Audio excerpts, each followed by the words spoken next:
Y hoy queremos hablar de un tema fundamental, que es la ofrenda. Quizás más de uno se habrá preguntado, bueno, recién les comento una intimidad.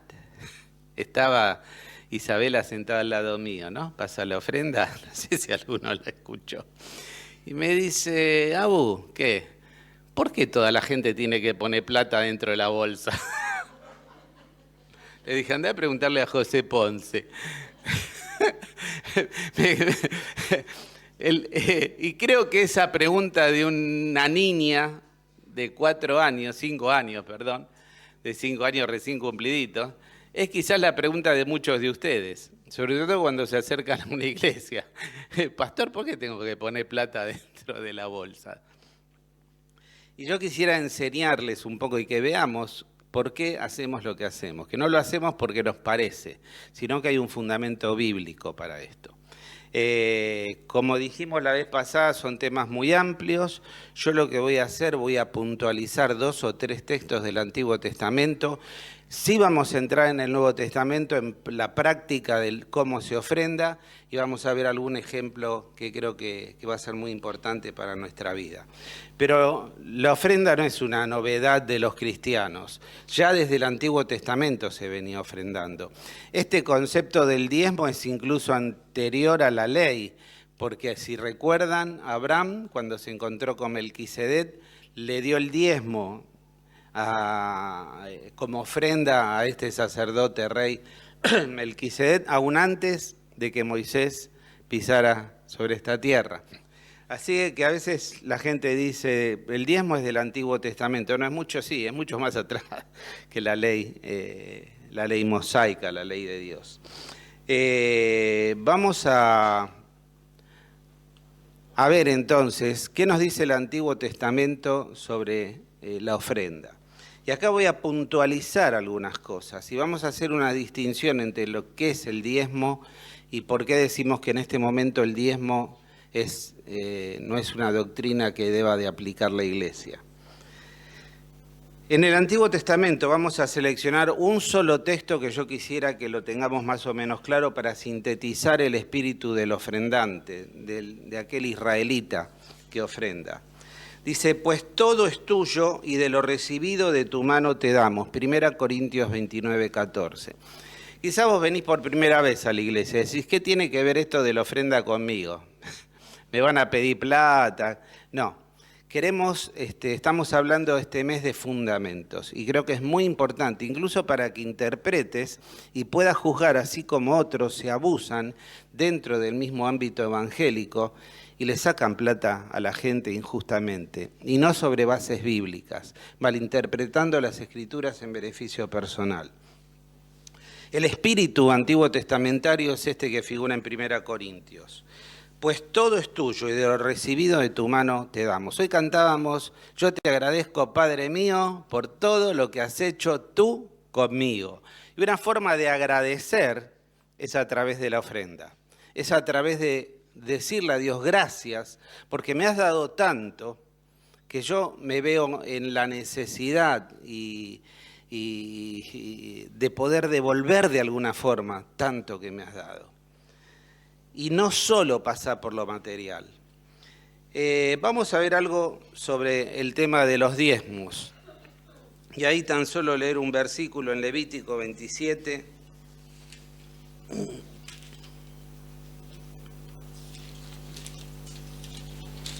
Al 34 dice lo siguiente. Vamos a leer en la Reina Valera, la versión Reina Valera 1960, que creo que es la que tienen todos, casi todos. Dice así los versos 30 al 34. Y el diezmo de la tierra, así de la simiente de la tierra como del fruto de los árboles de Jehová es cosa dedicada a Jehová, consagrada a Jehová, es santa para Jehová. Y si alguno quiere rescatar algo del diezmo, añadirá la 5ª parte de su precio por ello. Y todo diezmo de vacas, ovejas, de todo lo que pasa bajo la vara, el diezmo será consagrado a Jehová. No mirará si es bueno o malo, ni lo cambiará. Y si lo cambiare, tanto el que se dio en cambio será cosa sagrada y no podrá rescatarlo. Estos son los mandamientos que ordenó Dios a Moisés. Lo primero que vemos aquí, hablando sobre el diezmo, que había diezmos que eran obligatorios. Y era el diezmo de todo. Era el diezmo, como dice ahí, de los hijos. Los primogénitos eran consagrados a Jehová. Los primogénitos de todo nacimiento de animal, de asnos, era consagrado a Jehová. Las primicias de la cosecha era algo consagrado a Jehová. Porque con este concepto de que Dios me lo ha dado y de lo que Dios me da y hemos recibido de tu mano, eso también te damos. O sea que lo primero que aprendemos es que había una consagración de los primogénitos a Jehová, pero también el diezmo de todos. Y ahí vemos que para los levitas y sacerdotes estaba, y ahí sí vamos a leer el número 18, dice lo siguiente. Vamos a seguir verso 21 al 24. Si quieren seguir la lectura, mal no les va a hacer. Y aquí yo he dado a los hijos de Leví todos los diezmos de Israel por heredad, por su ministerio, por cuanto ellos sirven en el ministerio del tabernáculo de reunión, y no se acercan más los hijos de Israel al tabernáculo de reunión para que no lleven el pecado por el cual mueran. Más los levitas, dice verso 23, harán el servicio del tabernáculo de reunión y ellos llevarán su iniquidad, estatuto perpetuo para vuestros descendientes y no poseerán heredad entre los hijos de Israel.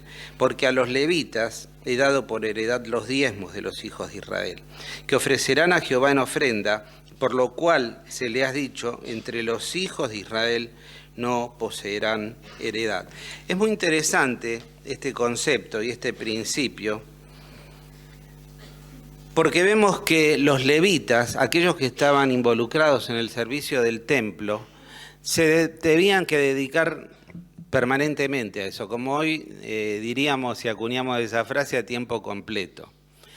Y la heredad que ellos tienen es justamente el ser sostenido a través de los diezmos del pueblo. O sea que el pueblo, uno de los diezmos que hacía de sus bienes, era para sostener a aquellos obreros que trabajaban en el templo de Dios. No lo podía hacer el pueblo, porque no podía llevar sus iniquidades, sino estos hombres que eran apartados específicamente para desarrollar funciones en el templo. Quizás aquí podemos llegar a ver un antecedente de lo que es el sostén de pastores y obreros. Después vemos que también se diezmaba para las fiestas, las 7 fiestas que Jehová había instituido, más otras que después se instituyeron. También había un diezmo especial cada 3 años. Después también vemos que estaba el diezmo de los diezmos, que esto está ligado a los sacerdotes, que los sacerdotes y la gente que oficiaba en el templo recibiera el diezmo y fuera sostenido económicamente con eso por parte del pueblo, no implicaba que ellos nos diezmaran. Y ese es el diezmo de diezmos. Ahí lo pueden leer. Después pueden controlar y revisar los pasajes. No vamos a tener tiempo. También el diezmo de los primeros frutos y la primicia de la cosecha. Un versículo nada más ahí en Proverbios 3:9. Hoy vamos a leer bastante la Biblia porque la estamos estudiando. Dice allí este texto tan conocido: honra a Jehová con tus bienes y con las primicias de todos tus frutos, y serán llenos tus graneros con abundancia, y tus lagares rebosarán de mosto. Hay una promesa de parte de Dios. La ofrenda es una forma de honrar a Dios, es de reconocer lo que Dios es. Y de la misma forma que yo reconozco, debo de ofrendar. ¿Qué es Dios para vos, para tu vida? ¿Y qué es lo que merece en base a todo lo que te dio? Esa sería la medida. Dice, pero en la medida que yo ofrende voy a ser bendecido. Dios no va a dejar, como dijo muy bien Carlos, que me falte. Podré pasar momentos difíciles en la vida, de estrechez. Yo me he quedado sin trabajo, he tenido que salir a vender por la calle cosas. Hemos hecho de todos cuando tuvimos que hacerlo porque no teníamos trabajo. Pero el Señor nunca nos faltó. El Señor nunca nos faltó. Después también tenemos los regalos varios. Y A ver, vamos a... Y dentro de estos regalos está la fruta sin juntar para el pobre y el viajero. O sea que cuando se hacía la cosecha, cuando se recogía, dice, de lo que se te cae, de lo que sobra, no recojas más de lo que necesitas. Y deja eso, porque por ahí hay alguno que lo necesite. O sea, no seas egoísta, no la quieras toda para vos. Déjalo, porque va a haber gente que pase, va a haber viajeros, va a haber necesitados.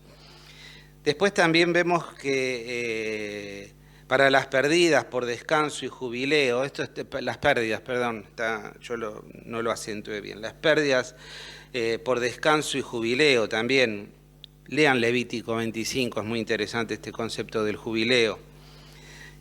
Y otros regalos especiales, por ejemplo, para las fiestas especiales, las que mencioné y otras. Después tenemos las ofrendas voluntarias. El costo de animales y cosas para la expiación. Cuando se iba al templo había que hacer compras. Quizás vos no tenías los elementos como para sacrificar, entonces tenías que comprarlos de tu dinero, más allá de lo que tenías que ofrendar. Las ofrendas como holocausto, oblación, ofrenda de paz, había infinidad de ofrendas. Después la construcción del tabernáculo, la construcción del templo, y también la ofrenda voluntaria en alabanza. Quisiera que leamos en Éxodo capítulo 4 y tratemos de contextualizarlo al hoy, ¿no? Y en Éxodo capítulo 4 hay un versículo muy interesante porque dice, estaban hablando de la construcción del templo, y dice el 4 versículo... Éxodo 35, versículo 4. Éxodo 35, versículo 4. Dice, y habló Moisés a toda la congregación de los hijos de Israel, diciendo, esto es lo que Jehová ha mandado. Tomad de entre vosotros ofrenda para Jehová, todo generoso de corazón. Aquel que es generoso para ofrendar, aquel que ofrenda con el corazón, la traerá Jehová. Oro, plata, bronce, azul, púrpura, carmesí, lino fino, pelo de cabras, piel de... etcétera, etcétera, etcétera. Todo aquello que era necesario para la obra de la construcción del tabernáculo, donde habría de estar la presencia de Dios. Y dice el verso 22, vinieron así hombres como mujeres, todos los voluntarios de corazón, y trajeron cadenas, zarcillos, anillos, brazaletes y toda clase de joyas de oro, y todos presentaban su ofrenda a Jehová. Y quisiera pasar al capítulo 36, y esto es lo que más me llama la atención.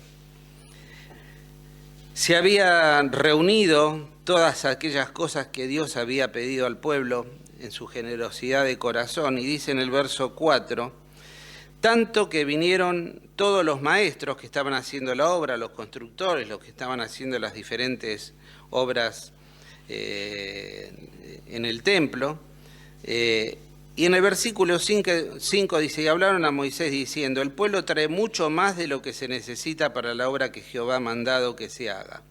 Entonces Moisés mandó a pregonar por el campamento diciendo, ningún hombre ni mujer haga más para la ofrenda del santuario. Así le impidió al pueblo ofrendar más. Y me río, porque yo me imaginaría acá cualquiera de los tesoreros que diga, hermano, por favor, no ofrenden más, no ofrenden más, ya tenemos y nos sobra. Y no lo que por lo común escuchamos a los hermanos que trabajan en tesorería decir, hermano, ofrenden más, porque tenemos que arreglar paredes, tenemos que arreglar esto, no falta para el otro. Ahora, ¿dónde tenés tu corazón? ¿Lo tenés en las cosas de Dios, en la obra de Dios? Tenés que ofrendar. La ofrenda es algo sagrado, no es algo para la iglesia de Floresta, es para Dios. Y la administramos con mucho temor delante de Dios, porque es plata sagrada, es consagrada a Dios. Y hay que dar cuenta por cada peso que ustedes ponen en esa bolsa. Y distribuirla con sabiduría. Y ahora después vamos a ver de qué forma se distribuye. Muy bien, terminando con este aspecto, me traje el reloj porque aquel no funciona. Digo, no quiero pasarme. Dicen los que saben, los estudiosos, que los israelitas ofrendaban más del 30% de sus ingresos brutos. O sea que el tema del diezmo es un tema muy relativo. Si ustedes siguen todos estos principios que plantea el Antiguo Testamento, todo lo que tenían que ofrendar y para todas las cosas que tenían que ofrendar, más del 30% de lo que le entraba en su bolsillo como ingreso bruto, sin descontar la luz, el gas, internet, bueno, eso no lo tenían ellos en ese momento, las expensas, imagínense, no hablemos del alquiler, por lo menos alquiler no pagaba. El 30% iba como ofrenda dedicada al Señor. Todo es tuyo y de lo que recibimos de tu mano te damos. Algunas historias para reflexionar. Tenemos allí la historia de Caín y Abel. Y la enseñanza que nos deja la historia de Caín y Abel es que Dios mira lo que soy antes de lo que doy. A Dios no le importa lo que vos des, le importa con qué corazón lo das. Malaquías 3:7-9 dice que los israelitas, aquellos que se quedaban con la plata que debían de ofrendar al Señor, que pertenecía al Señor, estaban robándole a Dios. A veces, cuando no ponemos lo que debemos de poner, estamos robando a Dios. Otro ejemplo que ahí tenemos es este ejemplo que mencioné, ¿no? Que la ofrenda era tan abundante, y esto nos lleva a pensar que tenemos que ser parte de la obra de Dios. La obra de Dios se hace con oración, se hace con tu presencia, con la mía, con nuestras manos, pero también con nuestra ofrenda. Después tenemos el famoso mensaje de Ageo contra el egoísmo. ¿Qué es lo que plantea Ageo? Dice, ustedes tienen tiempo para artesonar sus casas, para pintarlas, para hermosearlas, y la casa del Señor está vacía.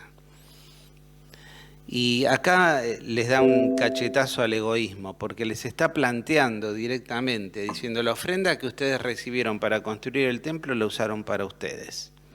Y la casa del Señor, que era donde esa ofrenda tenía que ser aplicada, se la comieron, hablando en criollo. Un concepto para cerrar este tema del Antiguo Testamento. La inadecuada manera de dar de muchos hermanos se debe a su falta de vigor espiritual. No dan de su dinero a Dios porque no se han dado a sí mismos primero a Él. Y esto es fundamental. Yo doy, y lo que le importa a Dios, vuelvo a lo mismo, no es cuánto, sino cómo lo hago, qué hay dentro de mi corazón. Él ve mi corazón cada vez que yo saco un billete de mi bolsillo y lo pongo en la ofrenda. Vamos a pasar rápidamente a la enseñanza del Nuevo Testamento. Y nuestro texto que nos va a acompañar como principio, así como lo hicimos con el Antiguo Testamento. Y está allí en Corintios, capítulo 9, verso 7.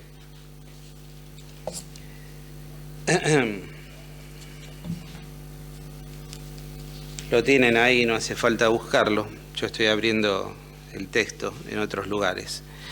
Dice, cada uno dé como propuso en su corazón, no con tristeza ni por obligación, porque Dios ama al dador alegre. Y este es un texto que sintetiza el espíritu que debe de primar. No un diezmo, no un 30, no un 50, no un 100, sino aquello que propusiste en tu corazón.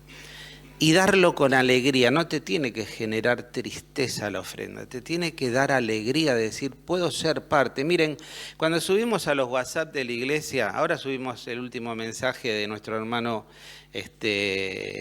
Ortega, y él dijo algo que es muy interesante, dijo que somos parte de la obra de Dios allí, en donde el Señor los ha puesto. Que cada persona que acepta a Cristo como Salvador, que cada persona que es ministrada, que vuelve al Señor, vos y yo somos parte. No sé si te das cuenta. Cada persona en Pakistán que conoce a Cristo, aquellas personas que son sostenidas porque vos sos parte de esa obra allí. O sea que Dios te da la bendición de ser parte y tenés un rédito en las ganancias, en un concepto espiritual. Cuando yo ofrendo, estoy agradeciendo a Dios, estoy poniendo con alegría porque sé que muchas cosas que yo tendría que hacer y no hago, predicar, evangelizar y tantas otras cosas que debería hacer, si no este local estaría lleno, con mi ofrenda estoy siendo parte en cada una de esas obras.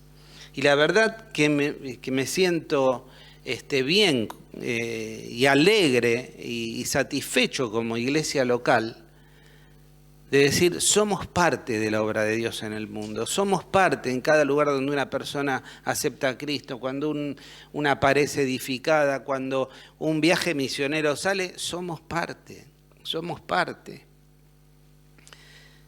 Vamos a ver para qué se ofrendaba. Y dice allí, en primer lugar, para los apóstoles, los enviados, los misioneros para la extensión del Evangelio. Y ahora sí vamos a leer y vamos a centrar todo nuestro estudio, lo poco que queda, menciones nomás, porque nos corre el tiempo, en el capítulo 8 y capítulo 9 de 2 Corintios. Y allí en 2 Corintios vamos a empezar por el capítulo 9, nos da, ¿y por qué esto? Porque quiero, hermanos, que tengan presente algo, que lo que hacemos en la iglesia no lo hacemos porque se nos ocurra o porque es una tradición hacerlo, sino que lo hacemos porque la Biblia nos manda a hacerlo, nos ordena hacerlo y cumplimos celosamente con lo que Dios nos ha dicho. Dice allí el capítulo 9, 4 al 14. Vamos a leer muchos versículos de estos dos capítulos. No sea que si vinieren conmigo algunos macedonios y os hallaren desprevenidos, nos avergoncemos nosotros, no por decir vosotros de esta nuestra confianza. Por tanto, tuve por necesario exhortar a los hermanos que fuesen primero a vosotros y preparasen primero vuestra generosidad antes prometida, para que esté lista como de generosidad y no como de exigencia nuestra. Por eso digo, el que siembra escasamente también segará escasamente. ¿Se dan cuenta que es el mismo principio que aplicamos en Proverbios, en el Antiguo Testamento? Honrar a Dios con nuestras primicias, con nuestras riquezas. Y el que siembra generosamente, generosamente también segará. Cada uno dé como propuso en su corazón, no con tristeza ni por necesidad, porque Dios ama al dador alegre. Esto, perdón, estoy en 2 Corintios capítulo 9. Perdón, me equivoqué yo ahí. Como dicen los chicos, mala mía. Ahora sí pasamos a 1 Corintios. 1 Corintios 9.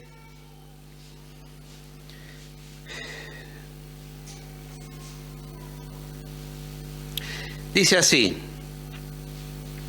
¿acaso no tenemos derecho de comer y de beber? Está diciendo el apóstol Pablo, hablando de los derechos de aquellos que están trabajando para el Señor. ¿No tenemos derecho de traer con nosotros una hermana como mujer, como también los otros apóstoles y otros hermanos del Señor y Cefas? Se nota que viajaban con sus esposas los apóstoles. ¿O solo yo y Bernabé no tenemos derecho de no trabajar? ¿Quién fue jamás soldado a sus propias expensas? El soldado evidentemente lo sostiene el Estado, ¿no? ¿Quién planta viña y no come de su fruto? ¿O quién apacienta el rebaño y no toma de la leche del rebaño? Digo esto solo como hombre,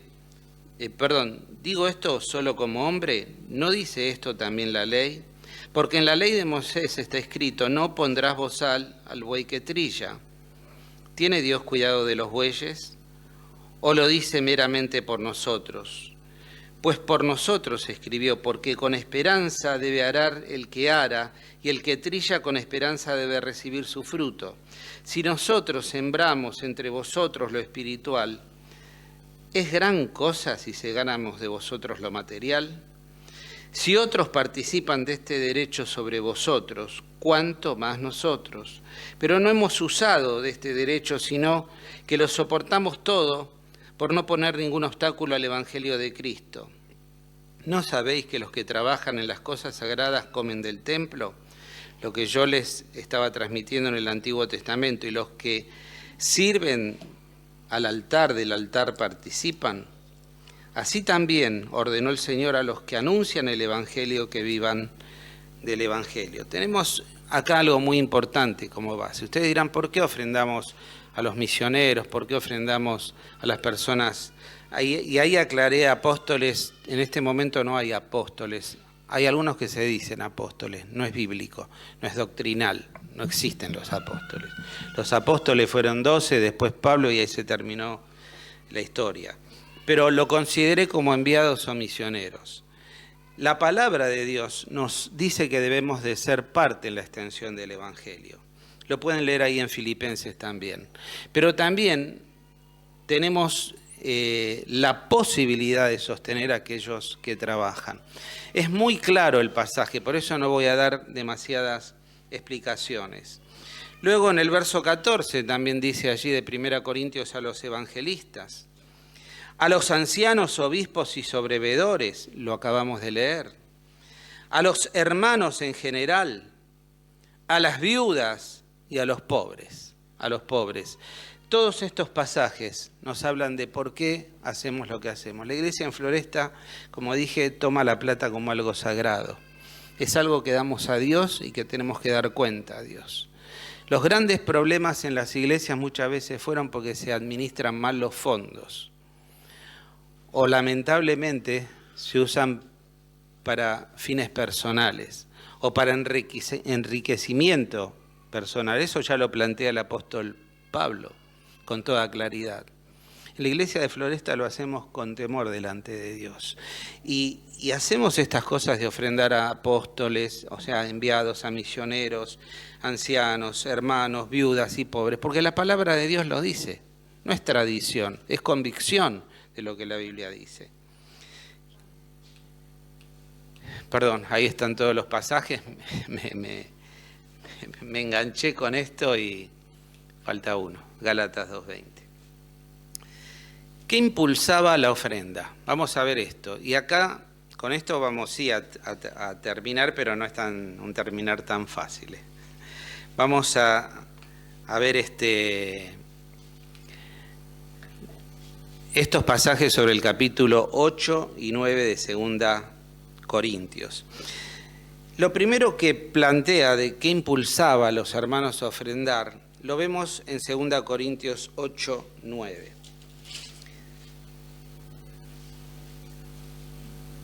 Porque ya conocéis la gracia de nuestro Señor Jesucristo, que por amor a vosotros hizo pobre siendo rico, para que vosotros por su pobreza fueseis enriquecidos. Acá había una necesidad en la iglesia madre, en la iglesia de Jerusalén. La estaban pasando mal, había hambre en la iglesia.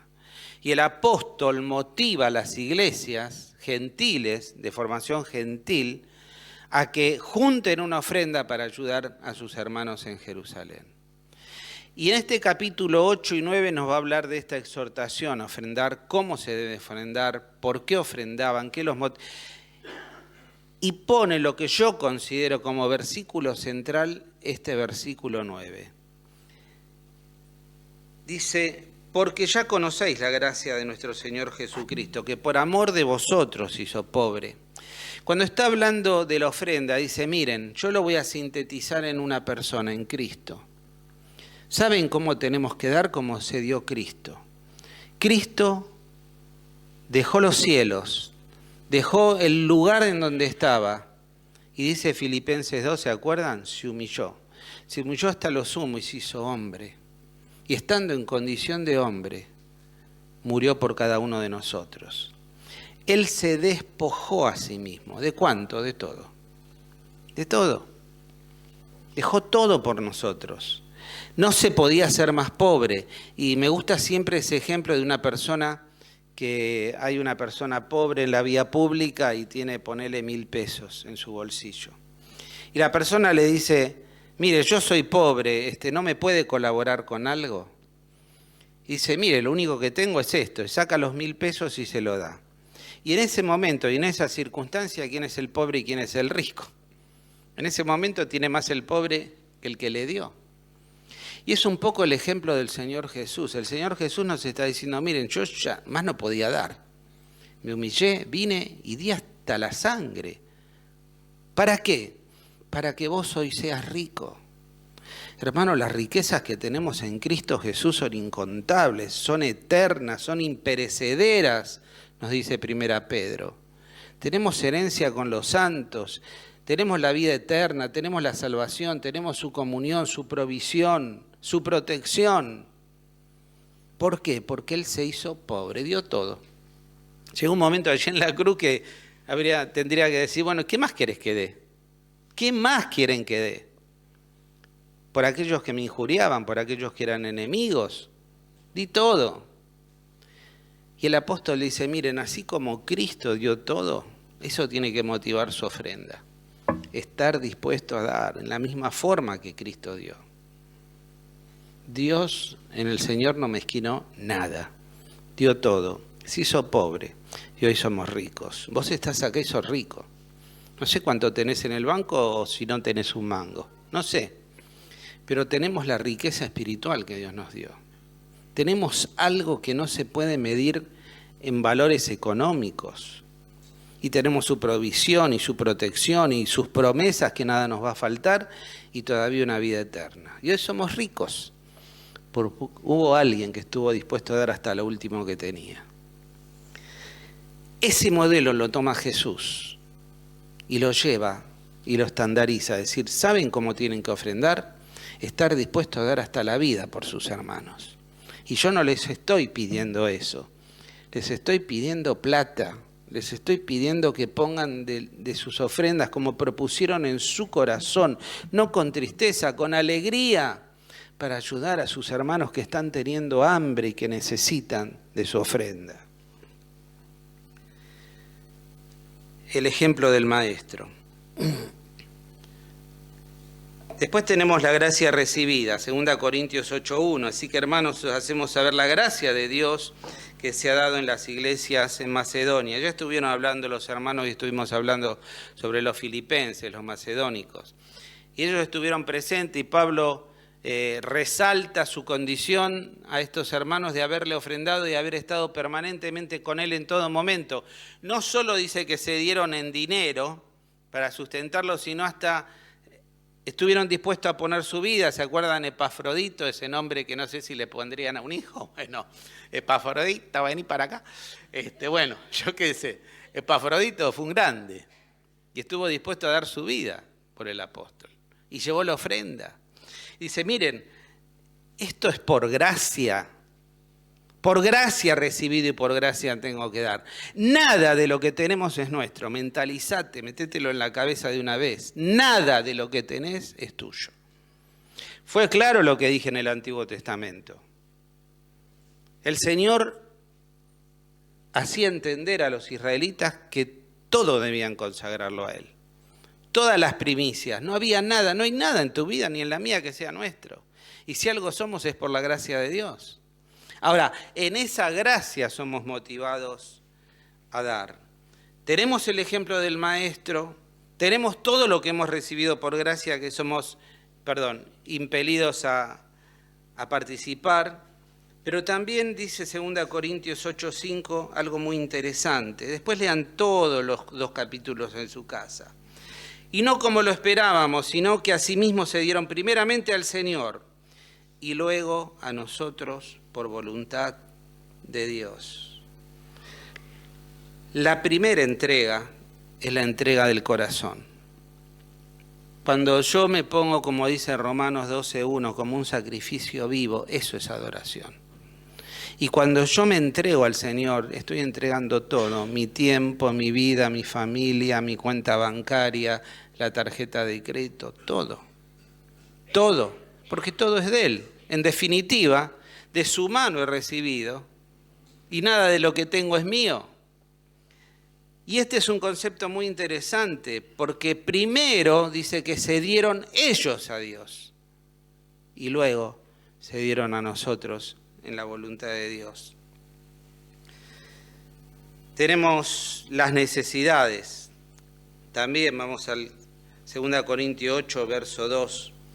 Que en grande prueba de tribulación, la abundancia de su gozo y su profunda pobreza abundaron en riqueza de su generosidad.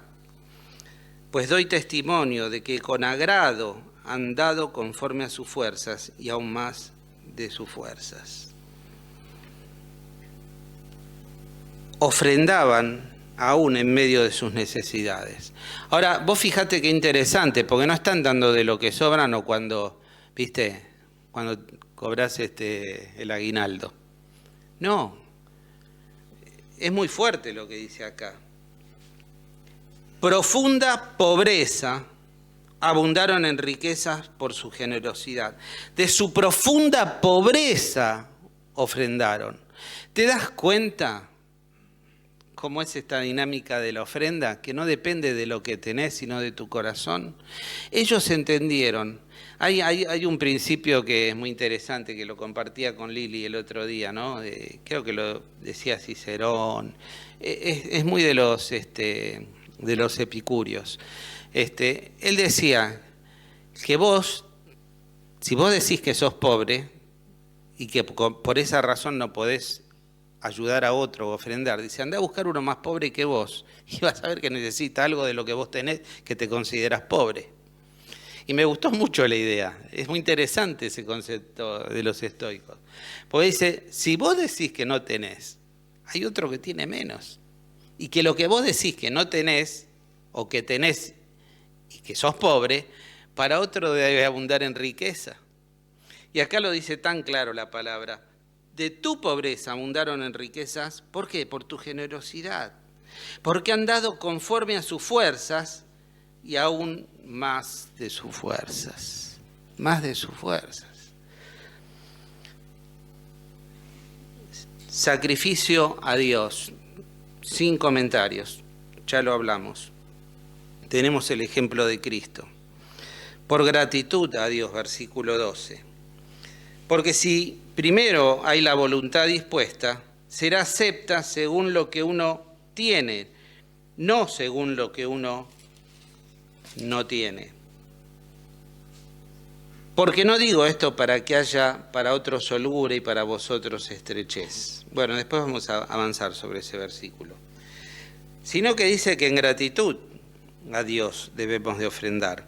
Y en el verso 2 al 4, que ya lo leímos, vemos que nos habla la palabra de Dios. No, perdón, no lo leímos. 9, 2 al 4. Dice, pues conozco vuestra buena voluntad, de la cual yo me glorío entre los de Macedonia, que acá ya está preparada desde el año pasado, y vuestro celo ha estimulado a la mayoría, pero he enviado a los hermanos para que nuestro gloriarnos de vosotros no sea en vano, en esta parte, para que, como lo he dicho, estéis preparados. No sea que si vinieren conmigo algunos macedonios y os hallaren desprevenidos, nos avergoncemos nosotros, por no decir vosotros, de esta nuestra confianza. Por tanto, tuve por necesario exhortar. Les hace entender el apóstol acá en este pasaje tan complicado. En otras versiones está mucho más claro para leerlo, pero preferí esta. Que es un privilegio el ofrendar. Y había algunos que ya desde hace tiempo venían juntando la ofrenda.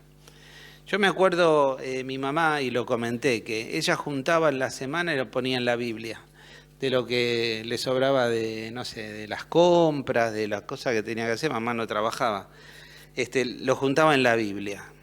Y eso lo tenía ahí, era ofrenda para Jehová, para Dios. Y cuando venía el domingo, abría su Biblia y ponía la ofrenda, lo que había juntado en la semana. No solo es un privilegio, sino que esto debe ser hecho con sabiduría, con antelación. ¿Cómo se ofrendaba? Seguimos con nuestro pasaje. Ahora vamos a ver 1 Corintios 16.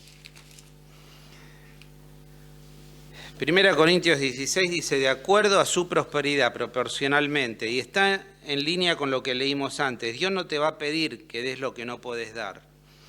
Y dice allí 16, 1, 2, en cuanto a la ofrenda para los santos, haced vosotros también de manera que ordenen las iglesias de Galacia. Cada primer día de la semana, uno de vosotros ponga aparte algo, según haya prosperado, guardándolo, para que cuando yo llegue, no se recoja entonces ofrenda. Y cuando haya llegado a quienes hubiese designado por carta, a estos enviaré para que lleven vuestro donativo a Jerusalén, y si fuere propio que yo también vaya, irán conmigo. Hay algunas cosas interesantes acá para hablar, ¿no? En primer lugar, dice que de acuerdo a cómo fueron prosperados, de acuerdo a cómo Dios te prosperó, vos tenés que ofrendar. Dice que debe ser hecho con periodicidad, con un orden. Cada primer día de la semana poné algo parte de lo que Dios te haya prosperado, guardalo para poder ofrendar. No es colectivo, es personal, individualmente. De lo que Dios te haya a vos prosperado, juntalo. Y también habla con responsabilidad. Tenés que ser responsable por esta ofrenda. Y quizás acá el mismo apóstol Pablo, cuando juntó la ofrenda, dice, voy a mandar gente a buscarla. Y ustedes dirán, ¿pero por qué no puede ir él? Porque quería ser transparente. ¿Saben quiénes cuentan la plata acá? Personas que no tienen lazos familiares entre sí. Personas que la iglesia ha reconocido por su honestidad, por su trayectoria, y cuando se retira la bolsa, ustedes habrán visto que nunca hay uno, hay varios. Y si ustedes van a ver cuando se cuenta el dinero, hay varios, no hay uno. Nunca la plata está con una persona sola, porque queremos ser transparentes. Y el apóstol Pablo dice, si yo la voy a buscar y la junto, alguno pensará, este se quedó con parte de la ofrenda. Pero si mando a otros, ya es otra cosa. Es un principio interesante, ¿no? Volvemos a nuestro 2 Corintios, capítulo 8 en este caso. Verso 7. Por tanto, como en todo abundáis en fe, en palabra, en ciencia, en toda solicitud, y en vuestro amor para con nosotros, abundad también en esta gracia. Es un acto voluntario, así como estos hermanos abundaban en fe, en palabra, en ciencia, en solicitud, en amor para con ellos, también dice, en esta gracia, que es la gracia de ofrendar voluntariamente, también lo deben hacer. En el versículo 7 dice que debemos de ofrendar con alegría. En el capítulo 9, perdón, estoy yendo de un capítulo al otro. 9:7, cada uno dé como propuso en su corazón, no con tristeza, sino con alegría. Dios ama al dador alegre. No te puede generar un dolor de cabeza. Cuando pensás que tenés que ofrendar a la iglesia, decir, a ver, ¿cuánto pongo? Y ya esto me está doliendo. Y ya esto, bueno, tenés que poner hasta donde te duela. Tenés que poner hasta donde te duela. Porque es una forma de ser un sacrificio aceptable a Dios. Dice, tengo que poner desinteresadamente, voluntariamente, con alegría, no con tristeza. Si no, tengo que decir, qué bendición poder ofrendar, qué alegría que estoy poniendo plata para que otros conozcan el Evangelio de Jesucristo, para que la iglesia pueda seguir adelante, para que la iglesia tenga para sus gastos, para sus proyectos.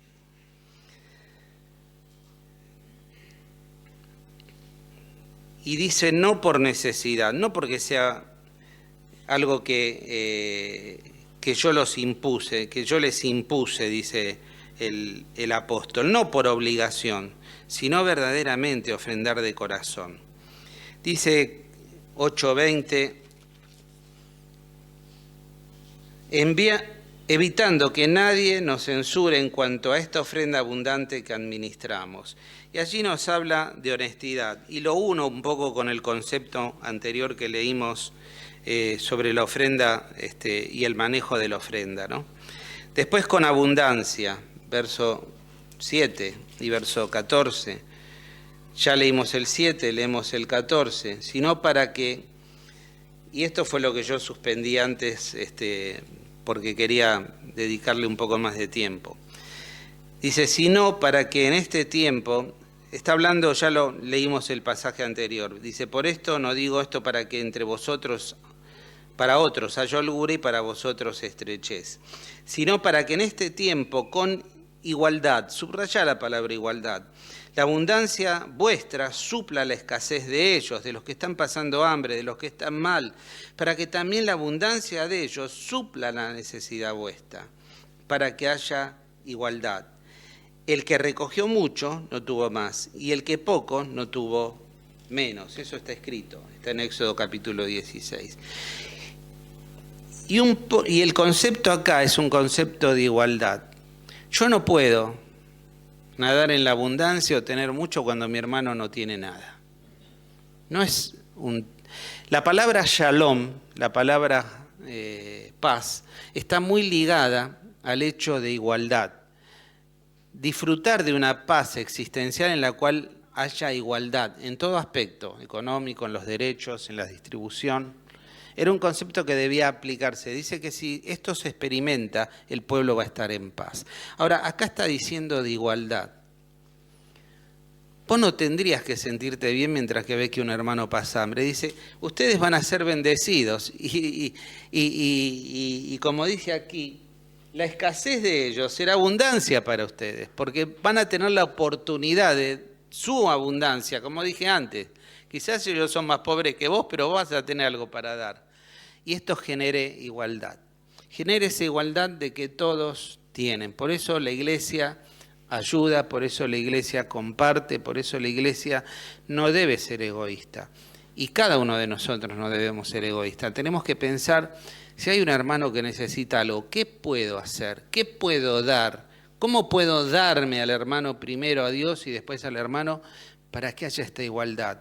Para que yo no diga me siento y tengo comida que me sobre y hay otro que por ahí el mismo día esté pasando hambre o necesidad. Igualdad. Generosidad. Resalta varias veces esta palabra generosidad. Con agrado, versículo 3 del capítulo 8, dice, pues doy testimonio que con agrado han dado conforme a sus fuerzas y aún más de ellas. Como propusieron en su corazón, perdón, yo me quedé.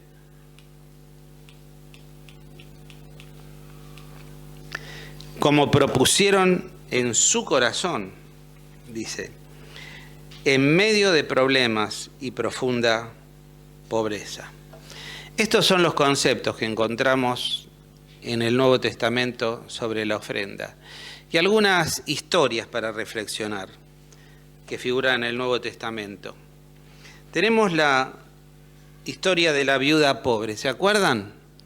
Estaban los fariseos, estaban las gente, pero ¿cómo va a dar esta mujer? Dio nada más que 2 moneditas. Y el Señor le dice, mirá, ella dio todo lo que tenía. Y ustedes dan de lo que les sobra. ¿Qué ofrenda ha visto con más agrado el Señor? La conciencia acusadora. Ahí en Mateo capítulo 5, primero Dios mira cómo estoy con mis hermanos, no con mi ofrenda. Dice, si vos tenés un problema con un hermano, antes de ofrendar, arreglá los problemas con tu hermano, porque vos no podés ofrendar de cualquier manera. Si estás en pecado, si estás en conflicto con los hermanos, Dios esa ofrenda no la considera. Ponemos la bolsa de la ofrenda en la cena del Señor. ¿Por qué? Porque lo consideramos un sacrificio espiritual. Y en 1 Corintios 11 es muy claro, dice, antes de tomar de la cena los símbolos, analícese cada uno. Piense cómo está, piense si tiene problema con algún hermano o tiene algo que arreglar con Dios. Arréglelo y después traiga su ofrenda al altar. Después participe de los símbolos. Porque si no va a comer juicio para sí. Es muy clara la palabra de Dios. Tenemos que ofrendar con sabiduría, pero también con responsabilidad, pensando antes de ofrendar si estamos en condiciones de ofrendar. Si no es ofrenda, son papeles, no sirve. Para Dios no sirve. Porque vos, vuelvo a lo mismo, cuando pones la plata ahí se la estás dando a Dios, no se la estás dando a la iglesia de Floresta. Y Dios está viendo, más allá de cómo la administre la iglesia de Floresta, que sin lugar a dudas les garantizo se administra con sabiduría, está viendo tu corazón, porque le estás dando a Dios y vas a ser prosperado o bendecido de acuerdo a lo que des, no de acuerdo a lo que se haga con esa ofrenda. Aunque lógicamente esa ofrenda debe ser administrada con sabiduría. Perdón. ¿Qué decir de la regla de oro? No desees para otro lo que no deseas para vos, ¿no? O que los otros hagan con vos lo que... una regla muy común. Y es así. Si yo hay algo que deseo que los demás hagan conmigo, ¿cómo yo no lo voy a hacer con los demás? Los fariseos y compañía puse. Primero Dios mira lo que soy, no lo que doy. Ahí exhorta a los fariseos, diciéndole que eran falsos. En Lucas 6:38 nos da una promesa: con la medida que medimos, así se nos va a medir. Ananías y Zafira le mintieron a Dios, no dieron una ofrenda sincera. ¿Se acuerdan cómo terminó la historia? Cayeron los dos muertos. La gran diferencia: no hay ofrenda que pueda aplacar la ira de Dios. Con Dios no se negocia. La ofrenda no es para aplacar la ira de Dios. Lean los pasajes, no tengo tiempo de detenerme en eso. El ejemplo de Pablo. Y ahí da una serie de textos que le pediría que después lo lean en su casa. Conclusión. Con esto concluyo, ya no quiero... Me fui de tiempo. Algunas conclusiones.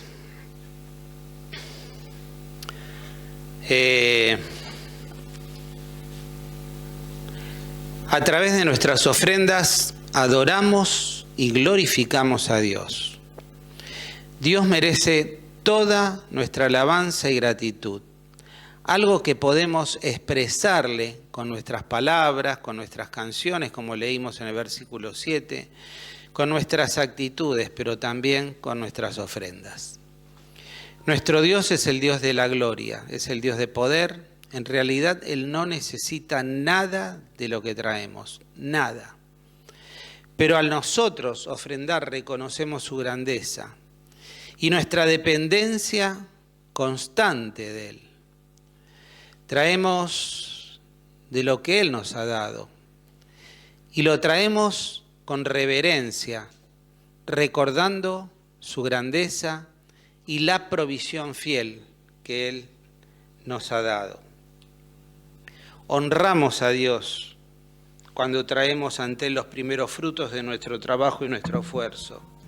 Dios es quien nos suple lo que necesitamos, todo viene de Él y Él merece que le ofrendemos lo mejor.